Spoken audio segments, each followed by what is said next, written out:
여러분, 지금 화학 수업을 녹화해서 영상으로 보고 있습니다.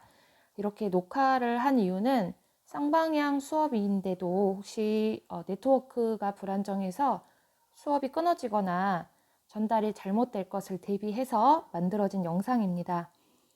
그렇기 때문에 여러분들이 양해를 부탁드립니다. 선생님이 우왕좌왕하는 것보다 이렇게 영상을 제작하는 게 여러분에게 더 도움이 될 거라고 생각을 해서 선생님 판단에는 그게 더 나을 것 같다고 생각해서 영상을 제작해서 틀게 됐고요. 쌍방향 수업인데도 서로 소통하면서 하는 게 더 좋겠지만 선생님 개인적으로는 제가 저 스스로를 믿을 수가 없기 때문에 분명 불안정한 부분들에 있어서 시간을 좀 덜고자 영상을 만들었으니까 여러분들이 양해를 해주시기 바랍니다. 이제 수업을 시작하도록 할게요. 지난 시간에 우리가 퀴즈를 풀어보고 풀이를 하지 않고 수업이 마무리된 걸로 선생님 기억합니다. 그래서 퀴즈 4번부터 이제 풀이를 해보도록 할게요. 산화환원 반응만을 보기에서 있는 대로 고른 것은 이라고 돼 있네요. 산화환원 반응이라고 우리가 판단할 수 있는 거는 뭐가 있어야 하냐면 산화수의 변화가 있어야지 된다라고 이야기를 했었습니다. 그러면 각 화학 반응식에서 물질들이 어떻게 산화수가 변했는지 우리가 한번 확인을 해봐야 되는데요. 질소하고 수소 중에서 우리가 우선순위가 있는 것이 수소이기 때문에 수소의 플러스 1을 택해주면 질소는 마이너스 2의 산화수를 갖게 되겠죠. 아이오딘은 지금 호돈소 물질이기 때문에 산화수가 0이 되겠고요. 수소가 플러스 1이니까 아이오딘은 마이너스 1이 되고 질소는 산화수가 0이 되겠습니다. 호돈소 물질이니까요. 그러면 여기서 아이오딘은 0에서 마이너스 1로 산화수가 변했고 질소도 산화수가 변했죠. 이걸 놓고 봤을 때 얘는 산화하는 반응이다 라고 우리가 판단할 수 있는 거예요. 자, 밑에 것도 한번 볼게요. 밑에 거를 보면은 염소가 호돈소 물질이기 때문에 산화수가 0인데요. 여기서는 수소가 플러스 1이고 염소가 마이너스 1이네요. 이것만 봐도 뭐 할 수 있다? 아, 이거는 산화하는 반응이구나 라고 알 수 있어요. 여러분이 좀 특이하게 생각할 수 있는 게 여기에도 염소가 하나 더 있네? 이런 반응들은 우선순위의 순서대로 따라서 놓고 보면 수소가 플러스 1이 되겠죠? 잘 봐보세요. 수소가 플러스 1이죠? 그 다음 우선순위가 산소니까 마이너스 2예요. 그러면 염소는 플러스 1의 값을 갖게 되겠네요. 그래서 이 염소가 0에서 마이너스 1로 뭐가 되기도 하고 산화수가 감소했으니까 환원되기도 하고 증가하는 산화되기도 하는 한 물질에서 산화와 환원이 동시에 일어나는 특이한 경우라고 볼 수 있어요. 자, 밑에 화학식 볼게요. 밑에는 이온결합 물질이네요. 일족 원소니까 먼저 일가 양이온을 이루게 되겠죠. 그 다음에 수소의 우선순위가 있고요. 산소의 우선순위가 있습니다. 자, 여기는 산소가 먼저 우선순위가 되고요. 그 다음에 탄소가 플러스 4의 값을 갖겠죠. 일족 금속이 먼저 우선순위를 갖고요. 그 다음에는 산소예요. 그럼 총 산소가 마이너스 6이고 리튬에 의해서 플러스 2 값을 가지니까 탄소는 플러스 4의 값을 갖게 되겠죠. 수소는 플러스 1, 마이너스 2. 자, 보니까 산화수가 변화된 게 없네요. 리튬은 플러스 1, 산소는 마이너스 2, 수소는 1, 탄소는 플러스 4. 변화되는 게 없어요. 그럼 이거는 산화하는 반응이라고 할 수 없겠죠. 자, 이거는 우리가 철의 재련 반응에서 찌꺼기가 형성되는 반응이다 라고 하면서 한번 해봤던 것이에요. 한번 더 해볼게요. 이가 금속의 우선순위가 있으니까 이족 금속. 자, 산소의 그 다음 그러면 마이너스 6과 플러스 1을 더하면 마이너스 4이기 때문에 탄소는 플러스 4의 값을 갖게 되겠죠. 이산화규소에는 산소에 먼저 우선순위가 있게 되고요. 자, 위에 한번 기록해 볼게요. 이 산화수는 플러스 2, 마이너스 2, 플러스 4, 마이너스 2, 플러스 4. 자, 산화수의 변화가 없네요. 그래서 디귿 리을은 산화수의 변화가 없습니다. 곧 산화하는 반응이 아니다 라고 말할 수 있겠어요. 정답은 기억 니은이 됩니다. 퀴즈 5번 가서 볼게요. 염화주석과 과망간이지성 칼륨이 산성 조건에서 반응하는 요런 거 문제에서 이것을 잘 기억해 주세요. 산화하는 반응의 화학 반응식이다. 자, 소문자 A부터 Z까지는 개수를 뜻한다라고 돼 있어요. 자, 여기서 산성 조건에서 반응한다 라는 말은 무슨 뜻이냐면 지금 계속 오타가 좀 있네요. 화살표가 빠졌네. 산성 조건에서 반응한다라는 얘기는 충분한 산성 물질이 들어있다는 얘기예요. 만약에 여기에 염산이 아니라 H+만 들어있다 하더라도 H+로 기록이 돼 있다 하더라도 충분한 산성 조건이다라는 거는 충분한 수소 이온이 있는 조건이다. 그런 환경에서 반응이 일어나고 있다라고 생각하면 되겠어요. 자, 이거를 염두에 두고 자, 이제 문제를 풀어볼게요. 환원되는 원소가 무엇인지 쓰고 산화수 변화를 써보자. 그럼 산화수를 일단 다 기록을 해야 되는데 자, 주석하고 염소는 어떤 것도 우선순위 규칙이 없었어요. 그렇기 때문에 얘는 이온 결합 물질인지 보는 거예요. 금속과 비금속, 이온 결합 물질이네요. 이온이 된다는 가정하에 얘는 염소 이온이 되겠죠. 그러면 주석은 이가 양이온이 되겠잖아요. 그렇기 때문에 산화수가 플러스 2고 마이너스 1이 되는 거예요. 얘는 1쪽에 먼저가 있고 산소에 그 다음에 우선순위가 있으니까 망간이 플러스 7의 값을 갖게 되겠죠. 자, 염산은 이온이 되기도 하지만 일단은 수소가 플러스 1이고 염소가 마이너스 1이라는 걸 알 수가 있고요. 이 경우에도 이온 결합 물질이에요. 그러면 이렇게 되겠죠. 여기도 이온 결합 물질이네요. 얘가 마이너스 1이니까 얘는 플러스 2가 될 것이고요. 여기도 이온 결합 물질이자 1쪽 금속이 먼저 우선순위가 있습니다. 산화수의 변화를 보면은요. 주석이 플러스 2에서 4로 산화됐다는 걸 알 수가 있고요. 망간이 플러스 2에서 플러스 7에서 2로 환원됐다는 걸 알 수 있어요. 그럼 환원되는 자 주의해야 될 거 여기 나오죠? 환원되는 물질이 아니라 뭐라고 돼 있어? 원소. 원소는 무엇입니까? 하면 물질이 아니라 원소를 쓰는 거예요. 그럼 답은 뭐라고 해야 되냐면 Mn 망가니즈라고 써야 되고 플러스 7에서 2로 감소했다라고 쓰면 되겠습니다. 만약에 환원되는 물질은 무엇입니까? 라고 한다면 KMnO4라고 써야 돼요. MnCl2라고 쓰면 될까요? 안 됩니다. 환원되는 물질이니까 반응물에서 찾아야 하는 거예요. 자, 이제 개수를 한번 맞춰볼게요. 개수를 한번 맞추려면 이제 색깔을 한번 바꿔서 풀이를 한번 해보도록 하겠습니다. 환원되는 거는요. 마이너스 5만큼 산화수가 감소되고 있어요. 산화되는 거는요. 주석이 한 가지니까요. 플러스 2만큼 증가하고 있네요.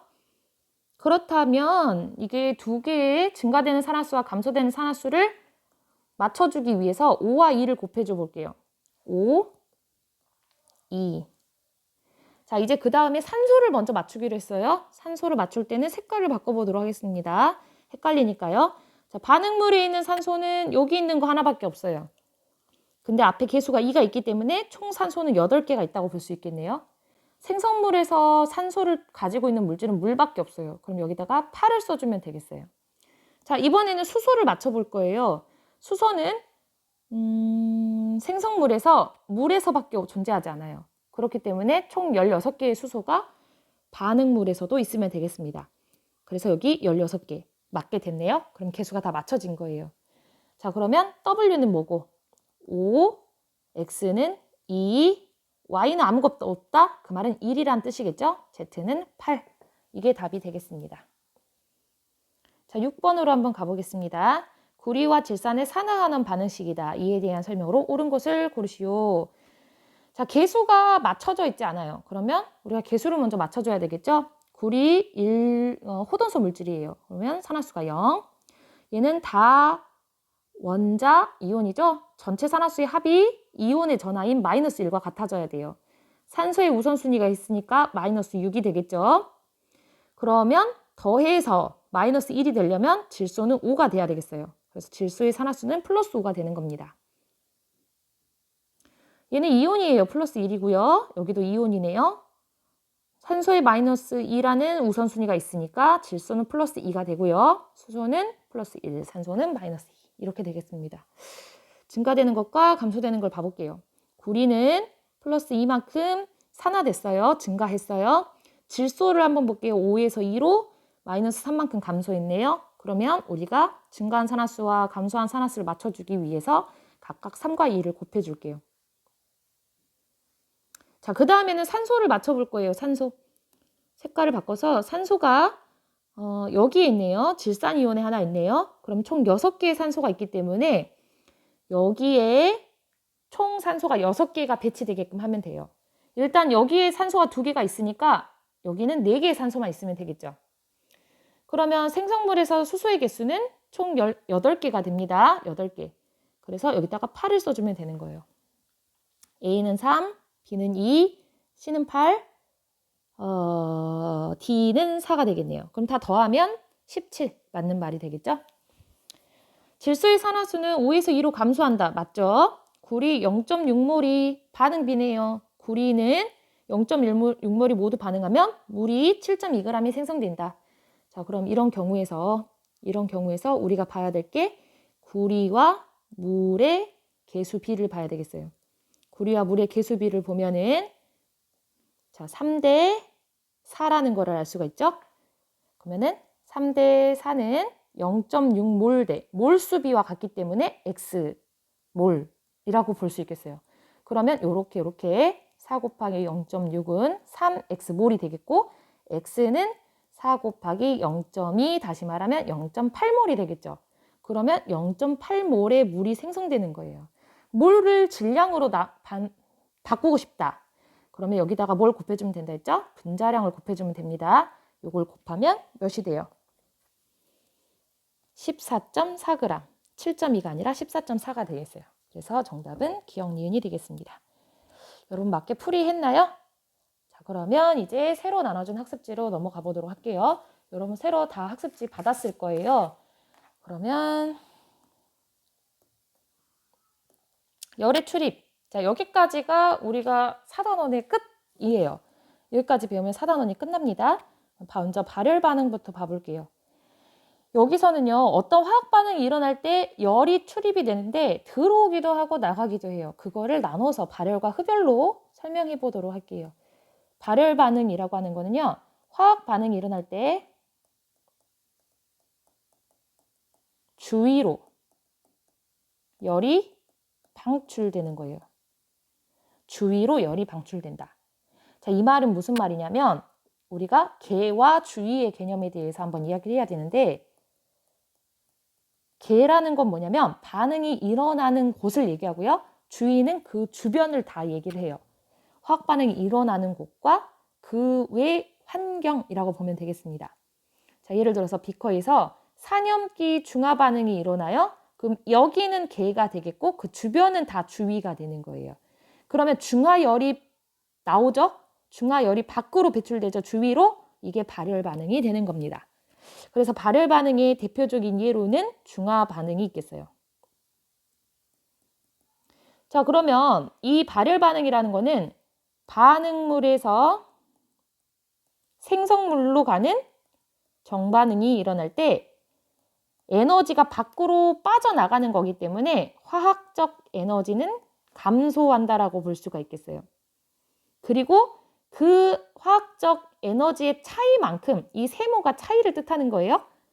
만큼이 열로 방출되는 겁니다. 그래프를 한번 그려볼게요. 그래프가 반응이 일어나는 거예요. 이쪽 화살표로 갈수록 반응이 일어나는 거예요. 여기는 에너지예요. 반응물이 이 정도였어. 예를 들어서 산염기다 하면은 산의 이온과 수소 이온과 수산화 이온이 있었을 때 반응물은 이 정도의 에너지를 가지고 있었어요. 반응물. 근데 생성물이 되면, 물이 되면 더 안정한 물질이 되면서 이만큼의 에너지 차이가 발생한다는 거예요. 이 에너지 차이가 뭘로 발생이 되는 거냐면 주위로 열이 나가는 거기에 거는 겁니다. 그래서 이게 에너지가 방출되는 거고 이 에너지 차이만큼이 반응열, 다시 말하면 중화열이라고 우리가 앞에서 배웠을 거예요. 자, 그러면 이 그래프에서 놓고 봤을 때 에너지는 반응물이 훨씬 높다는 걸 알 수 있죠? 그래서 반응물보다 뭐가 더 안정한 거냐면 생성물이 더 안정한 거예요. 안정하다. 에너지가 낮을수록 안정한 겁니다, 물질은. 그러면 열이 계에서 주위로 나갔기 때문에 주위의 온도는 어떻게 되겠어요? 피커를 만져보면, 중화반응 일어날 때 피커를 만져보면 뜨겁죠? 그거는 주위로 열이 나왔기 때문이니까 주위의 온도는 올라간다라고 표현할 수 있겠습니다. 자, 이거 말고도 연소 반응도 불타는 거 발열 반응이고요. 금속이 녹쓰는 거, 산화 반응도 발열입니다. 그리고 금속과 산의 반응도 뜨거워지죠. 열이 나요. 그 다음에 진한 황산을 물에 녹일 때도 열이 많이 나. 그래서 황산에 물을 부으면 절대 안 돼요. 물이 다 튀어버려서 화상을 입을 수 있기 때문에 다량의 물에 진한 황산을 방울방울 조금씩 반응시키면서 녹여야 해요. 자, 이제 흡열 반응 볼게요. 반대로. 그러면 얘는 화학 반응 시 반대겠지? 주위의 열을 걔가 흡수하는 거겠잖아요. 흡수. 그러면 반응물이 열을 흡수해서 생성물이 만들어지겠네요. 이렇게. 그러면 그래프로 한번 나타내 보면 반응이 진행될 때 반응물이 이 정도였다라고 한다면 생성물은 훨씬 더 이만큼의 열, 이게 델타 E, 이만큼의 열을 흡수해서 생성물이 만들어진다는 거잖아요. 여러분 이해됐나요? 그러면 뭐가 생성물이 더 불안정하겠죠? 반응물이 생성물보다 더 안정한 상황이 되겠습니다. 그러면 주위의 온도는 어떻게 될까요? 열을 가져가 버리니까 낮아진다 라는 걸 알 수 있겠죠. 자, 이런 예가 어떤 게 있냐면 탄산칼슘 이거 말하는 거예요. 열분해. 이렇게 분해될 때 열을 가해주면 이렇게 분해가 돼요. 열분해가 이거에 해당되고요. 그 다음에 광합성도 마찬가지죠. 호흡이 우리가 밥 먹고 나서 호흡을 하면 열이 나잖아요. 반대의 반응, 역반응이니까 광합성은 흡열 반응이 되겠지. 물의 전기 분해. 우리가 전기 분해할 때 에너지를 줘야 전기 분해가 되잖아요. 그런 것과 같습니다. 또는 수산화 발효과 염화 암모늄의 반응. 질산 암모늄의 용해. 이런 것들이 흡열 반응의 예라고 할 수 있겠어요. 여러분 유튜브에 보면 수산화 발효과 염화 암모늄 한번 검색해 보세요. 이게 냉각팩을 만드는 원리 중에 하나거든요. 검색하면 많은 실험이 나옵니다. 참고해 보면 좋을 것 같아요. 자, 이렇게 열이 나오는 반응과 들어가는 반응을 우리가 이야기를 했는데 열이 나오는 반응과 들어가는 반응을 있다. 여기까지는 너무 쉽잖아. 통합과학에서도 충분히 배울 수 있는 내용이에요. 그러면 화학에서 뭘 배우냐? 얼마만큼, 몇 줄만큼의 에너지가 들어가고 나오는가 계산을 해야 하는데 그러기 위해서 필요한 단위가 있어요. 물리량. 이게 비열과 열량이에요. 먼저 비열에 대해서 이야기를 해보면 이제 물리 시간에 배운 친구들은 더 알 수 있겠지만 물질 1g 조건이 있어. 물질 1g을 온도 1도씨 올리는데 필요한 열량이에요. 우리가 열의 단위는 줄의 단위를 써요. 줄. 근데 비열은 g당 온도당 줄 단위가 되니까 줄 퍼 g도씨라는 단위를 갖게 돼요. 그러면 물질이 방출 또는 흡수하는 총 열량은 어떻게 구할 수 있느냐? 총 열량. 예를 들어서 물질 1g 온도 1도로 올릴 때 100줄이 필요하다. 그러면 비열이 100이 되겠지? 근데 만약에 그런 비열을 갖고 있는 애한테 물질 1이 아니라 10g이다 하면 100에다 10을 곱해주면 되죠? 온도 10도로 올리고 싶다. 또 10을 곱하면 되잖아요. 이거를 공식으로 써보면요. 열량은 총 열량을 우리가 라지 Q로 쓸 거예요. 비열은 우리가 스몰 C로 씁니다. 그 다음에 질량, 매스, 스몰 M, 그리고 온도 변화된 온도, 올라간 온도, 델타 T. 이 세모가 차이를 뜻한다고 했어요. 자, 이렇게 우리가 열량을 구하는 공식을 쓸 수 있는 거예요. 열량을 구하는 공식은 그래서 CM 델타 T, 시멘트라고도 많이들 외우지. 시멘트라고 외우기도 해요. CM 델타 T. 기억을 해놓으면 좋습니다. 이게 열량을 구하는 공식이에요. 근데 여러분 여기에다 하나만 더 추가로 설명할게요. 열 용량에 대해서 여러분이 알고 있어야 되는데 열 용량이라고 하는 거는 비열하고 비슷해요. 그런데 이 열 용량은 질량을 뺀 거야. 그러니까 그냥 단순히 어떤 물질을 1도씨 올릴 때 필요한 열량이라고 생각하면 돼요. 그래서 단위는 줄 퍼 도시가 됩니다. 이게 열 용량이에요. 그람만 빠진 거죠. 이 세 가지 단위를 알고 있으면 여러분이 이걸 충분히 할 수 있어요. 여러분 과자를 먹다 보면 요즘 다이어트 하는 친구들 많은데 선생님도 다이어트 중인데 칼로리가 있잖아요. 칼로리. 그 칼로리를 우리가 어떻게 계산했을까? 어떤 새우깡이 있다. 새우깡이 350 몇 칼로리다. 그럼 350 몇 칼로리를 어떻게 구했을까? 그거를 우리가 한번 구해보는 거예요. 자, 먼저 새우깡의 열량을 한번 구해봅시다. 이 실험에서. 전자저울 위에 시약보주를 올려놓고 0점을 조절한 후에 과정 1인데 빠졌네요. 과정 1에서 선택한 과자. 우리 새우깡 할 거예요. 새우깡. 질량을 측정한 후 증발 접시에 담아보자. 그러니까 이 새우깡의 질량을 측정하는 거예요. 그 다음에 이렇게 증발 접시에다가 새우깡을 이렇게 올려놓는 거야. 자, 이 질량을 처음 쟀을 때 얘가 2g이었다고 해볼게요. 2g. 그 다음에 둥근 바닥 플라스크에 물 100ml를 넣고 클램프를 이용하여 둥근 바닥 플라스크를 스탠드에 고정한 후 물의 온도를 측정하자. 자, 이거는 어떻게 생긴 거냐면 크게 한번 써볼게요. 그려볼게요.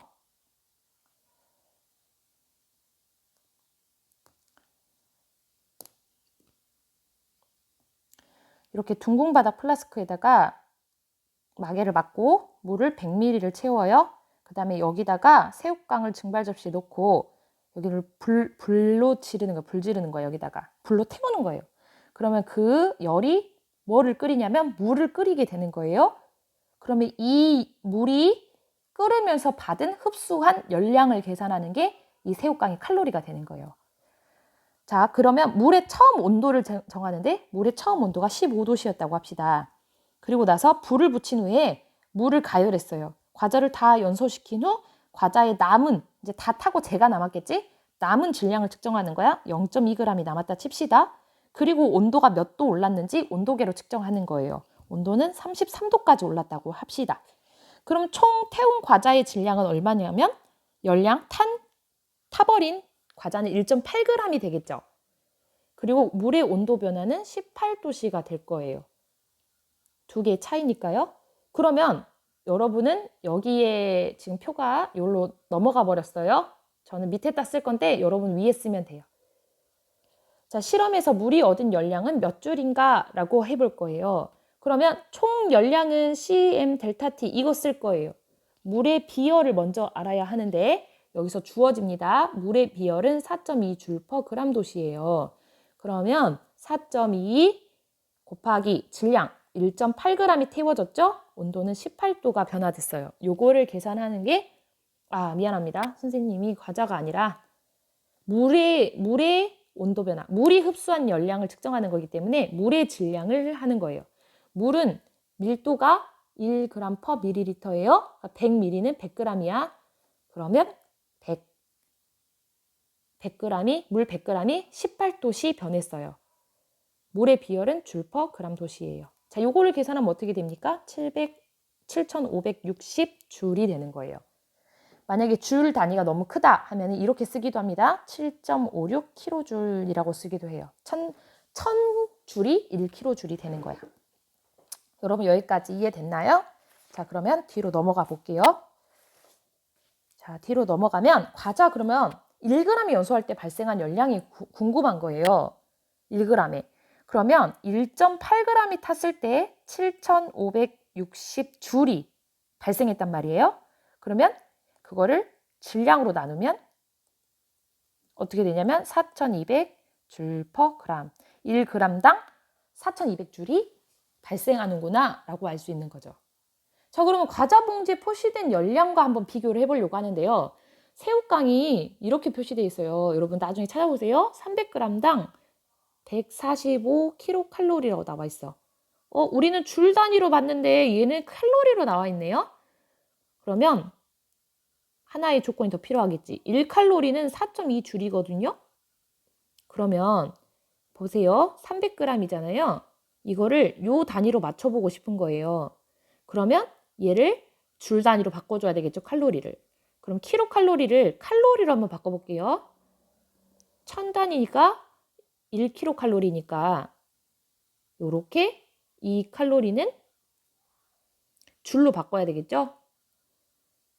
4.2줄이에요. 1칼로리당. 그거를 곱해주면 줄 단위로 바뀔 수 있겠죠? 근데 우리가 지금 알고 있는 거는 1g당 줄이니까 얘를 300g으로 나눠줘야지 1g당 줄이 나오겠죠. 그래서 2300줄 퍼 g이 나오게 되는 거예요. 그러면 과자 봉지에 표시된 열량을 줄 퍼 g으로 바꿔보니까 1g당 2300줄이 나오는구나. 어때요? 성분 표시하고 우리 실험 결과가 너무 차이가 많이 나죠? 왜 이렇게 차이가 많이 날까? 우리가 성분 표시에는 2300이라 했는데 여기는 4200이에요. 너무 차이 나요. 거의 5배, 5, 4, 20. 5배 차이 난가요? 너무 차이가 많이 나요? 그럼 왜 이렇게 됐을까? 오차를 한번 생각해 봅시다. 이거 너무 중요해요. 오차 계산이 너무 중요하니까 여기다가 한번 써볼게요. 오차. 아주 중요한 내용이에요. 왜 오차가 났을까? 생각해 보면 첫 번째, 우리가 앞에 실험 도구가 어떻게 생겼냐면 물을 가열하는 거죠. 새우깡을 태운 열이 물을 가열해. 근데 생각해 보면 열이 물만 다 가열하겠어요? 여기로 퍼져나가기도 하겠죠? 그러니까 열이 공기 중으로 빠져나가기도 해요. 또 이 열을 이 도구가, 실험 도구가 흡수할 수도 있겠죠. 또는 물이 증발하면서 열을 가져갈 수도 있어요. 물의 증발열로 흡수됐을 수도 있어요. 또는 내가 측정을 단순히 실험하는 사람이 측정을 잘못했을 수 있어요. 이러한 오차가 매우 심하게 나타나는 거예요. 이해됐나요? 그래서 이 실험을 할 때는 가정을 하나 하는데 뭐냐면 새우의 연소열을, 새우깡 연소열은 모두 물이 흡수했다고 가정하는 거예요. 그러니까 이 오차를 인정하지 않겠다는 얘기죠. 이것들 다 무시하겠다는 얘기예요. 그렇게 되는 거예요. 근데 너무 오차가 크니까 이거를 보완하는 방법이 뭐냐면 통열량계라는 걸 써요. 통열량계는 옆에 그림에 제가 해놨어요. 보세요. 이제는 이 공기 중으로 발산되는 열을 다 흡수하기 위해서 아예 물 속에 집어넣어요. 여기에서 새우깡을 태우는 거예요. 그럼 열이 발생하는 모든 열을 물이 다 잡아먹겠죠. 이런 거를 잡을 수 있는 거예요. 이 1번 오차를 잡아주는 게 통열량계입니다. 이 통열량계는요, 반응열을 여기도 가정을 하는 거예요. 모두 통열량계와 물이 흡수했다고 가정하는 거예요. 그럼 이 물이 다 흡수하고 하나 더 보완해 준 게 뭐냐면 이 기구도 열을 흡수할 수 있다는 거죠. 그래서 오차 1번과 2번을 보완해 준 게 통열량계입니다. 그래서 발생한 열량을 어떻게 계산하냐면 물이 흡수한 열량과 그 다음에 통열량계가 흡수한 열량, 이거를 더해줘서 우리가 발생한 열량을 구할 수 있어요. 그럼 물이 흡수한 열량은 우리 앞에서 구해봤죠. 물의 비열과 물의 질량과 물의 온도 변화로 구할 수 있다면 통열량계는 문제에서 주어져요. 통열량계에 열 용량을 주어지고요. 그리고 통열량계가 변화된 온도 변화를 곱해주면 발생한 열량이 되는 겁니다. 이거는 예시를 한번 풀어볼게요. 물. 퀴즈 4번. 25도씨 물 300을 넣은 통열량계예요. 여기에 에탄올 1g을 넣고 뚜껑을 닫은 후에 연소를 시켰답니다. 물의 온도가 35도가 됐대요. 방출하는 열량은 몇입니까? 라고 되어 있어요. 그러면 전체 열량은 물이 흡수한 열량과 열량계가 흡수한 열량 두 개를 더하면 되는데 물은 CM 델타 T라고 했죠? 물의 비열은 4.2고요. 물의 질량은 300g이에요. 온도 변화는 10도네요. 그 다음에 통열량계의 열용량은 1.74고요. 온도 변화는 아까 똑같이 10도예요. 요거를 계산하면 어떻게 되냐? 12,617.4 줄이 되는 거예요. 여러분 이해됐어요? 근데 여러분 이게 끝이 아니죠. 문제를 잘 읽어야 돼. 이게 끝이 아니야. 뭐가 끝이 아니냐? 에탄올 1몰이 연소할 때 방출한 열량을 구하라 했어요. 지금 이거는 에탄올 몇 g이 방출한 거예요? 1g이 방출한 열량이에요. 그럼 이걸 몰 단위로 바꿔야겠네요. 에탄올은 1몰에 분자량이 46이니까 46g이에요. 그러면 1g에 1g에 몇이라 했어? 12,617.4라고 했으니까 46g을 곱해주면 580.4kJ/몰이 나오겠네요. 지금 1000단위를 kJ로 바꾼 거예요. 자, 이렇게 문제를 풀 수 있습니다. 자, 오늘 수업은 여기까지 할 거고요. 여러분 과제를 내줄게요. 퀴즈 1, 2, 3번을 풀어서 그 답을 순서대로 리로스쿨로 올려주세요. 리로스쿨에 올려야 선생님이 출석 인정을 할 겁니다. 시간은 수업 종이 치기 전까지 제출하는 걸로 할 거고요. 그걸 올렸을 때 답이 맞았냐 안 맞았냐는 선생님이 댓글로 다 알려줄 거예요. 댓글로 오늘 중으로 확인하고요. 그거를 맞았냐 안 맞았냐가 중요한 게 아니라 여러분이 이걸 풀어봤냐 안 풀어봤냐를 선생님이 점검하는 거니까 꼭 리로스쿨에 올려주면 되겠습니다. 오늘 수업은 여기까지 하겠습니다.